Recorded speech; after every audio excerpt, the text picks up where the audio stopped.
வணக்கம் நண்பர்களே.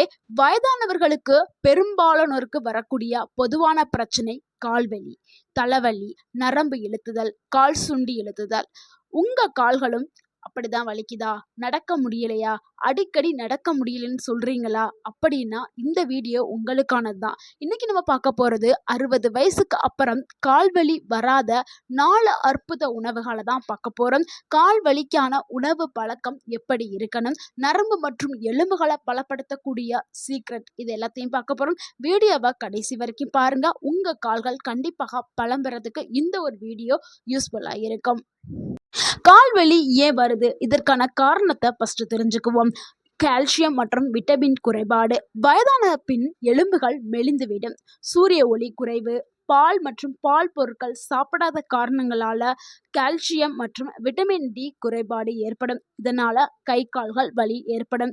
அடுத்து உடல்ல பிளட் சர்க்குலேஷன், அதாவது இரத்த ஓட்டம் தலையிலிருந்து கால் வரைக்கும் சீராக இல்லாததுனாலையும் உங்களுக்கு கை கால் வலிகள் ஏற்படும். நீண்ட நேரம் உட்கார்ந்து இருப்பது, உடலை இயக்கம் இல்லாமல் வைத்திருப்பது, இதனால கால்களை ரத்த ஓட்டம் குறைந்து வலிகள், வீக்கம் இந்த மாதிரி ஏற்பட ஆரம்பிக்கும். அடுத்து 3வது காரணம், உடல்ல மெக்னீசியம் பொட்டாசியம் குறைபாடு ஏற்படும் பொழுது நரம்புகள் சுண்டி இழுக்க ஆரம்பிக்கும். 4வது காரணம் என்னன்னா உடல் எடை தாங்க.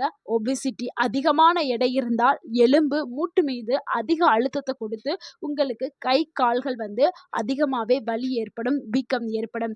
5வது காரணம் டயபெட்டிஸ், அதாவது சர்க்கரை நோய் இருந்தாலும் நரம்புகள் பலவீனம் அடையும். அதே மாதிரி வெரிகோஸ்ட் வெயின் அப்படின்னு. அடுத்து வெரிகோஸ்ட் வெயின்க, இது நரம்பு அப்படியே சுருண்டு சுருண்டு இருக்கும். இந்த பிரச்சனை இருந்தாலும் உங்களுக்கு கை கால்கள் பலமாகவே வலிக்க ஆரம்பிக்கும், தீவிரமாக வலிக்க ஆரம்பிக்கும், வீக்கம்லாம் ஏற்படும். ஸோ இந்த ஒரு காரணத்தாலையும் உங்களுக்கு கை கால் வீக்கம் இருக்கும். அடுத்து சர்க்கரை நோய் இருந்தால் கண்டிப்பாக நரம்புகள் சேதம் அடைய ஆரம்பிக்கும். நரம்புகள் பலவீனம் அடைஞ்சு உங்களுக்கு கை கால் வலி ஏற்படும். நீங்கள் ஒரு சிலரை சொல்லியிருப்பாங்க, எனக்கு சர்க்கரை இருக்கிறவங்க எனக்கு கை கால் வலி வலிச்சுக்கிட்டே இருக்குது, நரம்புல இருந்து வலிக்குது அப்படிலாம் சொல்லுவாங்க. அது உண்மைதான். சர்க்கரை நோய் உள்ளவர்களுக்கு நரம்புகள் பலவீனம் அடையும்.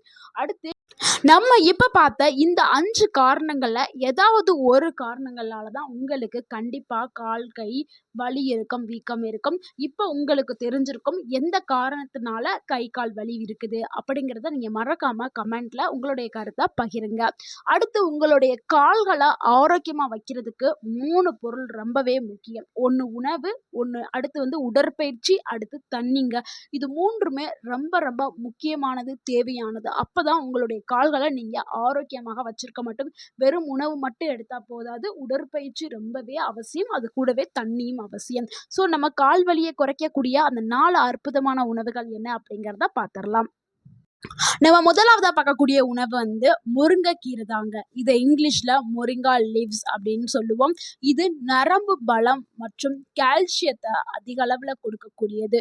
நம்ம ஏற்கனவே பார்த்தோம்ல, கால்சியம் சத்து ரொம்பவே முக்கியம் கால்களுக்கும் கைகளுக்கும். அந்த ஒரு சத்து இருந்தாதான் நம்மளுடைய கை கால்களை ஆரோக்கியமா வச்சுக்கிற முடியும். நம்மளுடைய எலும்புகளை பலப்படுத்துறதுக்கும் நரம்புகளை ஸ்ட்ரென்தன் பண்றதுக்கும் கால்சியம் சத்து ரொம்ப முக்கியம். அந்த கால்சியம் முருங்கைக்கீரையில எக்கச்சக்க இருக்கு. எல்லா உணவுகளை விட முருங்கைக்கீரையில அதிக அளவு இருக்குது. கால்சியம் மற்றும் அயனுடைய பவர் ஹவுஸ். அதே மாதிரி இரும்பு சத்துங்க. இரும்பு சத்தும் கால்சியமும் முருங்கைக்கீரையில அதிகமா இருக்கு. இது பாலை விட 4 மடங்கு அதிகமா இருக்கு. எல்லாரும் என்ன நினைப்பீங்கன்னா, பாலில் தான் அதிக அளவில் கால்சியம் சத்து இருக்குது அப்படின்னு சொல்லி டெய்லி நீங்கள் பால் குடிச்சிட்டு வருவீங்க. ஆனால் பாலை விட 4 மடங்குங்க. 1 மடங்கு 2 மடங்கு இல்லை, 4 மடங்கு முருங்கைக்கீரையில் தான் கால்சியம் சத்து இருக்குது. ஸோ நீங்கள் 100 கிராம் பால் இருக்கிறத விட 100 கிராம் கீரையில் 4 மடங்கு இருக்குது. அதனால தான் நம்ம சொல்கிறோம். ஸோ கால்சியம், உங்களுடைய கால்களை நீங்கள் ஆரோக்கியமாக வச்சுக்கிறோம்னா நீங்கள் கண்டிப்பாக முருங்கைக்கீரை ஒரு உணவை நீங்கள் எடுத்துக்கிட்டாவே போதும். உங்கள் கால்கள் நல்லா வலுவாக்கப்படும். கை வலி, கால் வலி எல்லாமே போயிடும். அடுத்து நரம்புகளுக்கும் எலும்புகளுக்கும் வலிமையை கொடுக்கக்கூடியது. வலிமையை கொடுத்து நல்லா ஸ்ட்ராங்கா வச்சுக்கிறதுக்கு எந்த வயசா இருந்தாலும் சரி, நீங்க நிமிர்ந்து நடந்து போயிட்டே இருக்கலாம் முருங்கைக்கீரையை பயன்படுத்தினா. அதே மாதிரி நல்ல ஒரு வலி நிவாரணியாகவும் இது இருக்கும். இதுல விட்டமின் சி மற்றும் விட்டமின் இ இருக்கிறதுனால வலிகள், வீக்கம் எல்லாத்தையுமே குறைக்கிறதுக்கு முருங்கைக்கீரை பயன்படுது. எப்படி இதை சாப்பிடணும்னா, வார வாரத்துல 3 முறை முருங்கைக்கீரைய குழம்பாவோ, இல்ல சூப்பாவோ, இல்ல அடையாவோ ஏதாவது ஒரு வடிவுல, இல்லைன்னா டெய்லி எனக்கு உருவி முருங்கைக்கீரைலாம் சமைக்க முடியாதுங்க அப்படின்னா, நீங்க வாரத்துக்கு ஒரு முறை முருங்கைக்கீரைகள சேகரிச்சு, அத சேடுல நிழல்ல காய வச்சு, நிழல்ல காய வைக்கணும்னா வெயில்ல கூட காய வச்சுருங்க. காய வச்சு அத பவுடர் பண்ணி டெய்லியும் நீங்க மதியானம் சாப்பிடுற சாப்பாட்டுல 1 டேபிள் ஸ்பூன் முருங்கை இலையோட பவுடர நீங்க சாதத்துல போட்டு கொஞ்சம் நெய்ய ஊத்தி சாப்பிட்டுட்டு வந்தாவே போதும். உங்களுடைய கை, கால் வலி எல்லாமே போயிரும். உங்களுடைய எலும்புகள் இரும்பாக்கப்படும். உங்க உடல் முழுக்கவும் ஆரோக்கியமாக்கப்படும். உங்களுடைய மொத்த உடலுமே பாதுகாக்கப்படும். ஸோ அவ்வளவு நன்மைகள கொண்டது. முக்கியமா வயதானவர்களுக்கு அந்த தளர்ச்சியெல்லாம் இல்லாமல் ஆக்குறதுக்கு முருங்கைக்கீரை பயன்படுது. இது கால் வலி மட்டும் இல்லாமல் கைகள், மூட்டுகள், தளர்ச்சி எல்லாத்தையுமே சரி பண்றதுக்கு முருங்கைக்கீரை பயன்படுது. நான் சொல்லும்போது நீங்க நினைக்கலாம், முருங்கைக்கீரை ஒரு சாதாரண கீரை. இது ஈஸியா கிடைக்கக்கூடிய கீரை. இத போய் இவ்ளோ தூரத்துக்கு சொல்றாங்களே அப்படின்னு நீங்க நினைப்பீங்க. ஆமாங்க, நம்ம ஊர்கள்ல ஈஸியா கிடைக்கக்கூடியது தான். ஆனா நம்ம பயன்படுத்துறது இல்ல. எப்பயோ ஒரு முறை, மாதத்துக்கு ஒரு முறை, இல்ல 2 மாதத்துக்கு ஒரு முறை இந்த மாதிரி தான் நம்ம முருங்கைக்கீரைய வந்து பயன்படுத்துறோம். ஆனா ஃபாரின்ல இது நம்ம ஊர்கள்ல ஈஸியா விளையக்கூடிய இந்த கீரைய ஃபாரின்க்கு எக்ஸ்போர்ட் பண்ணி ஃபாரின்ல அதிக விலைக்கு விக்கிறாங்க. இதுல கேப்சூல் தயாரிக்கிறாங்க. மாத்திரை வடிவுல தயாரிச்சு இந்த மாத்திரைய எடுத்துட்டு வர்றாங்க. அந்த அளவுக்கு இது ஒரு பவர்ஃபுல்லான ஒரு மருந்துங்க இந்த முருங்கைக்கீரை. ஸோ இன்னுமே இந்த கீரைய பயன்படுத்துங்க. அடுத்து நம்ம 2வதா பார்க்கக்கூடிய ஒரு உணவு என்னன்னா எள்ளு. அது இத இங்கிலீஷ்ல ஜின்ஜிலி சீசேம் சீடுன்னு சொல்லுவோம். ஜின்ஜிலி ஆயில் இதுல இருந்து தான் தயாரிப்பாங்க. ஸோ இது வந்து நம்மளுடைய எலும்புகளையும், மூட்டுகளையும் மென்மையாக்குறதுக்கு எள்ளு பயன்படுது. நீங்க ஒரு பழமொழிய கேட்டிருப்பீங்க. "எள்ளு சாப்பிட்டவன் எலும்பு இரும்பு போல இருக்கும்" அப்படின்னு சொல்லி ஒரு பழமொழி இருக்குது. எள்ளுல வந்து கால்சியம் அதிக அளவுல இருக்குது. சிங்க் அதுல இருக்குது. மெக்னீசியம் நிறைஞ்சிருக்குது. நம்ம ஏற்கனவே சொன்னோம்ல, மெக்னீசியம் சத்து நம்மளுக்கு தேவைன்னு. ஸோ அந்த மெக்னீசியம் இதுல நிறைஞ்சிருக்குது எள்ளுல.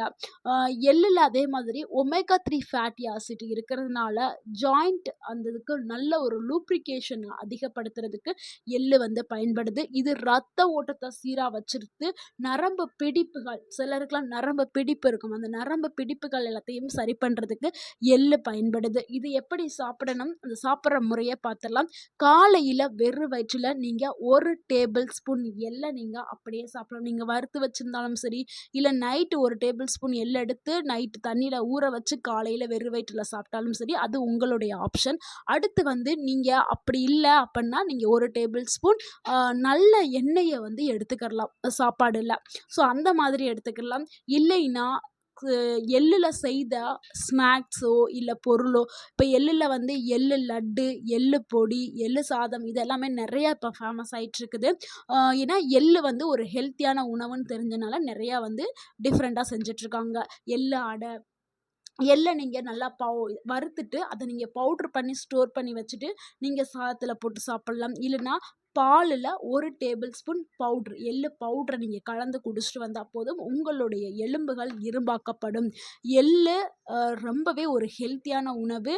அது கூட நீங்க மோர் சேர்த்துக்கிட்டீங்கன்னா, அப்போ மோர்ல எள்ள சேர்த்துக்கிட்டீங்கன்னா, விட்டமின் டி வந்து உடலுக்கு உறிஞ்சுறதுக்கு கூடுதலான ஒரு சக்தி வந்து கிடைக்கும்.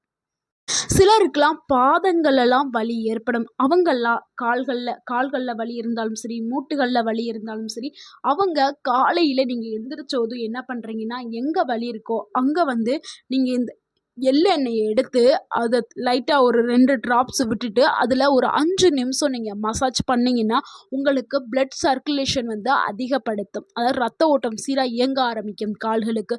இதனால உங்களுடைய அந்த கால் வலி, கை வலி எல்லாமே சரியாயிரும். ஸோ வலி இருக்கிற இடத்துல நீங்க ஒரு 2 சுத்து விட்டுட்டு நல்லா 5 நிமிஷம் நீங்க மசாஜ் குடுக்கணும். மசாஜ் குடுக்கறதுல தான் இருக்கு உங்களுக்கு உடலுக்கு ரத்த ஓட்டம் ஓடுறது. அடுத்து நம்ம 3வதா பார்க்கக்கூடிய ஒரு உணவு என்னன்னா, சர்க்கரைவள்ளி கிழங்கு. கிழங்கு வகைகள்ல மிக சிறந்த கிழங்கு சர்க்கரைவள்ளி கிழங்கு. இந்த சர்க்கரைவள்ளி கிழங்க வந்து சாகா வரம் தரும் கிழங்கு அப்படின்னு இன்னொரு பெயர் கூட இந்த கிழங்குக்கு இருக்குதுங்க. ஏன்னா இந்த கிழங்க சாப்பிட்டோம்னா ஆயுள் நம்மளுக்கு நீடிக்குமா, ஆயுள் அதிகமா இருக்குமா, 100 வயத தாண்டியும் நம்மளால வாழ முடியும் இந்த கிழங்க நம்ம எடுத்துக்கிற பொழுது அப்படின்னு சொல்றாங்க. அதனால தான் இதுக்கு இன்னொரு பேர் சாகா வரம் தரும் கிழங்கு. இதை இங்கிலீஷ்ல ஸ்வீட் பொட்டேட்டோ அப்படின்னு சொல்றோம். இதுல அப்படி என்ன ஒரு மகிமை இருக்கு அப்படின்னு நீங்க கேட்கலாம். இதுல வந்து மெக்னீசியம், பொட்டாசியம் அதிகமாவே இருக்குது. ஸோ மெக்னீசியம், பொட்டாசியத்தோட பவர் ஹவுஸ் அப்படின்னு சொல்லலாம் சர்க்கரைவள்ளி கிழங்கு. கால்கள் வந்து சுண்டி இழுத்து வலிக்குதுல, அதுக்கு ஒரு சிறந்த மருந்தா சர்க்கரைவள்ளி இருக்குது. நரம்பு தளர்ச்சி, வலி எல்லாத்தையுமே போக்கக்கூடியது சர்க்கரைவள்ளி. சர்க்கரைவள்ளி வயதானவர்களுக்கு ஒரு சிறந்த உணவா இருக்குது. இதுல மெக்னீசியம் இருக்கிறதுனால உங்களுடைய நரம்ப நல்லா சீரா வைக்கிறதுக்கும், அந்த மசில்ஸ் கிராம்ப தவிர்க்கிறதுக்கும் சர்க்கரைவள்ளி கிழங்கு பயன்படுது. சர்க்கரைவள்ளி கிழங்கு விட்டமின் ஏ மற்றும் விட்டமின் சி அதிகமாவே கொண்டதுனால உடல் அலர்ஜியை குறைக்கிறதுக்கும், கண் பார்வைய வந்து தெளிவுபடுத்துறதுக்கும் பயன்படுது. நம்ம எல்லாருமே என்ன நினைக்கிறோம், கேரட்ல தான் அதிக அளவுல விட்டமின் ஏ இருக்கு அப்படின்னு நம்ம நினைச்சிட்டு இருக்கோம். கேரட்டை விட சர்க்கரைவள்ளி கிழங்குல தாங்க விட்டமின் ஏ வந்து அதிகமாவே இருக்குது. ஸோ கண் பார்வையை சரி பண்றதுக்கு சர்க்கரைவள்ளி கிழங்கு ஒரு சிறந்த கிழங்கா இருக்குது. கண்டிப்பா வயதானவர்களுக்கு ஒரு சிறந்த கிழங்கு. ஆயுளை அதிகரிக்கக்கூடியது, உடலை வந்து வலுவாக்கக்கூடியது, மாலைக்கண் நோயை தடுக்கக்கூடியது, இந்த மாதிரி எக்கச்சக்கமா சொல்லிட்டு போகலாம். கண் புரைய தடுக்கக்கூடியது, அவ்வளவு சத்துக்களையும் கொண்டது சர்க்கரைவள்ளி கிழங்கு. ஸோ இந்த கிழங்கை சாப்பிட்றதுக்கான சரியான முறை என்னன்னா, வேக வைத்த சர்க்கரைவள்ளி கிழங்க காலை உணவாக நம்ம வாரத்திற்கு 3 முறை வந்து எடுத்துக்கலாம். இல்லைன்னா இதில் ஸ்மூத்தி எடுத்துக்கலாம், இல்லை அல்வா வடிவில் எடுத்துக்கலாம். ஸோ எண்ணெயில் பொரிக்கிறது, வறுக்கிறது அந்த மாதிரி செய்யாதீங்க. வேக வச்சு எடுக்கிறது தான் ரொம்பவே நல்லது. நான்காவதா பார்க்கக்கூடிய அடுத்த ஒரு உணவு என்னன்னா பூண்டு தாங்க. இதை இங்கிலீஷ்ல கார்லிக் அப்படின்னு சொல்லுவோம். இது ரத்த ஓட்டத்தை தூண்டக்கூடிய ஒரு இயற்கை மருந்தா செயல்படுது. பூண்டுல இருக்கக்கூடிய அலிசின் ரத்த குழாய்களை விரித்து சர்க்குலேஷன், அதாவது பிளட் சர்க்குலேஷனை வந்து மேம்படுத்துறதுக்கு பயன்படுது. உடனடியாக உங்க உடலுக்கு எல்லா இடங்களுக்கும் ரத்த ஓட்டம் சீரா இயங்கணும்னா நம்ம பூண்டை வந்து சாப்பிடலாம். இது கால்வலி, மூட்டு வலி, வெரிகோஸ்ட் நரம்புகள் போன்ற எல்லா பிரச்சனைகளுக்குமே நல்ல ஒரு தீர்வை கொடுக்கக்கூடியது பூண்டு. உடல்ல இருக்கக்கூடிய நச்சுக்களையுமே வெளியேற்றதுக்கு பூண்டு வந்து பயன்படுது. ஸோ சாப்பிடக்கூடிய சரியான முறைகளை பார்த்துடலாம். தினமும் காலையில நம்ம வெறும் வயிற்றுல 2 பூண்டு வந்து நம்ம எடுத்துக்கிட்டோம்னா ரொம்பவே நல்லது. பூண்டு எப்படி சாப்பிடணும்னா, பூண்டை வந்து தோலை உரிச்சிட்டு அதை வந்து நசுக்கி ஒரு 5 நிமிஷம் கையில வச்சுட்டு அதுக்கப்புறம் நீங்க சாப்பிடணும். சாப்பிட்டதுக்கு பிறகு 1 கிளாஸ் வெதுவெதுப்பான தண்ணீரை எடுத்துக்கிறணும். ஸோ இந்த மாதிரி எடுக்கலாம். இல்லைன்னா சிலருக்கு வந்து பச்சையா சாப்பிட்டா பிடிக்காது. இல்லைன்னா நம்ம பூண்டை வந்து வறுத்துட்டு, எண்ணெயெல்லாம் ஊற்றக்கூடாது, வெறுமனவே வடச்சட்டியில் போட்டு வறுத்துட்டு அந்த வறுத்த பூண்டை நம்ம 2 பூண்டு சாப்பிட்டுட்டு நம்ம 1 கிளாஸ் சுடுதண்ணியை நம்ம குடிச்சிடலாம். இல்லைன்னா நான் எப்பவும் போல் குழம்புல நீங்கள் பூண்டு அதிகமாக சேர்த்துக்கலாம், இல்லை நெய்யில் போட்டு வதக்கி சாப்பிட்லாம். ஸோ இந்த மாதிரியான வடிவில் பூண்டை எடுத்துக்கலாம். 60 வயதுக்கு பின் கால் வலியை தவிர்க்க வேண்டிய சில பழக்கங்களை தான் நம்ம இப்போ பார்க்க போகிறோம். நீண்ட நேரமாக ஒரே இடத்துல உட்காராதீங்க. ஒவ்வொரு 30 நிமிடத்திற்கும் 2 நிமிடம் எழுந்து நடந்துட்டு அதுக்கப்புறம் உட்காருங்க. அதிகமாக உப்பு உள்ள உணவுகளை சேர்க்கிறத கண்டிப்பாக தவிர்க்கணும். ஏன்னா உப்பு நிறைந்த உணவுகள் உங்களுக்கு வீக்கத்தை வரவழைக்கும். அடுத்து குளிர்ந்த தண்ணியில் குளிக்கிறதா தவிர்க்கணும். வெந்நீரில் வந்து குளிக்க செய்யணும். ஸோ வெந்நீரில் குளிக்கும் போது தான் உங்களுக்கு பிளட் சர்க்குலேஷன் வந்து மேம்படும். அதாவது ரத்த ஓட்டம் சீராக இயங்க ஆரம்பிக்கும். உங்களுக்கு ரொம்பவே பொறுக்க முடியாத கால்வலி, தாங்க முடியாத கால்வலி இருந்தால் உடனே நீங்கள் ஒரு டப்பா, அதாவது உங்கள் பக்கெட்டில் சுடு தண்ணியை வச்சுட்டு அந்த பக்கெட்டில் வந்து கால்களை நனைச்சி ஒரு 5 நிமிஷம் வச்சிங்கன்னா உங்களுடைய கால்வலி சரியாயிரும். ஸோ நாள்தோறுமே 15 நிமிஷமாவது காலையில் சூரிய ஒளியில் நீங்கள் சூரிய ஒளியை பார்த்து நிற்கணும். ஏன் சூரிய ஒளியை பார்க்க சொல்கிறோம்னா, விட்டமின் டி அப்போ தான் உங்களுக்கு கிடைக்கும். ஏன்னா விட்டமின் டி ரொம்பவே ஒரு முக்கியமான ஒரு ஊட்டச்சத்து. அது சூரிய ஒளியிலிருந்து நம்மளுக்கு ஃப்ரீயாக கிடைக்கக்கூடியது. அடுத்து 7 மணி நேரம்ங்கிற தூக்கம்ங்கிறது ரொம்பவே கட்டாயம். 7லேருந்து 8 மணி நேரம் தூங்கினாதான் உங்களுடைய நரம்புகள் நல்ல புத்துணர்ச்சியாக இருக்கும். நரம்பு தளர்ச்சி இல்லாமல் ஒரு நல்ல உடல் வந்து, ஆரோக்கியமான உடல் வந்து கிடைக்கும். ஸோ தூக்கம்ங்கிறது ரொம்ப ரொம்ப முக்கியம். இதை எல்லாத்தையுமே நீங்கள் ஃபாலோ பண்ணுங்க. அடுத்து உங்கள் கால்களுக்கு உடற்பயிற்சிங்க, இது ரொம்பவே முக்கியம். நிறைய உடற்பயிற்சி கால்களுக்கு இருக்குது, நம்மளுடைய சேனல்லே போட்டிருக்கோம். ஸோ அந்த மாதிரியான கால்களுக்கு வீட்டில் இருந்து செய்யக்கூடிய உடற்பயிற்சிகளை நீங்கள் செய்யுங்க. இல்லைன்னா நடைப்பயிற்சி ஒரு 30 நிமிடம் செய்யுங்க. ஸோ இந்த மாதிரி செய்தாதான் உங்களுடைய கால்கள் வந்து எப்பொழுதுமே ஸ்ட்ராங்காகவும் வலுவாக்கப்படும். நண்பர்களே, கால்வலிங்கிறது வயதானதுனால வரக்கூடியது அல்ல. அது உணவு பழக்கத்துடைய குறைபாடுனால. நீங்க இப்ப நான் சொன்ன இந்த 4 உணவுகள தினசரி வாழ்க்கையில சேர்த்துக்கிறங்க. அதே மாதிரி நம்ம சொன்ன எல்லா டிப்ஸுகளையுமே ஃபாலோ பண்ணுங்க. நரம்புகள் பலமாகும், ரத்த ஓட்டம் சீராகும், எலும்புகள் வலிமையாகும், வலி, வீக்கம் எல்லாமே குறையும். இந்த வீடியோ உங்களுக்கு பிடிச்சிருந்துச்சுன்னா, இந்த வீடியோக்கு ஒரு லைக் பண்ணுங்க. இந்த வீடியோவ உங்களுடைய ஃப்ரெண்ட்ஸ் அண்ட் ஃபேமிலிக்கு ஷேர் பண்ணுங்க. மறக்காம நம்ம சேனல சப்ஸ்கிரைப் பண்ணுங்க, சப்போர்ட் பண்ணுங்க, கமெண்ட் பண்ணுங்க. தேங்க் யூ ஃபார் வாட்சிங்.